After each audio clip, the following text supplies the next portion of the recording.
StreetNewsMagazine.it, siamo qui alla partita dei sogni in memoria di Andrea Iovino, qui con me c'è il sindaco di Saviano Vincenzo Simonelli. Allora innanzitutto grazie per l'ospitalità e per aver concesso il patrocinio morale, lei appoggia quindi questa giornata all'insegna dell'arte, dello sport e soprattutto della solidarietà.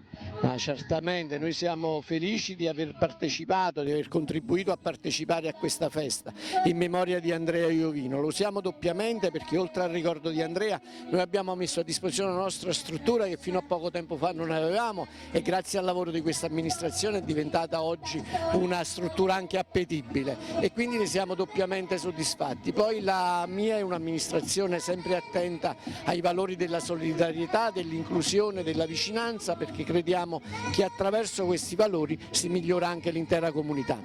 Perfetto, infatti il trofeo oggi più importante è proprio la condivisione, lo stare insieme, questi momenti di aggregazione importanti, così come avrebbe voluto Andrea, che si è speso sempre per gli altri.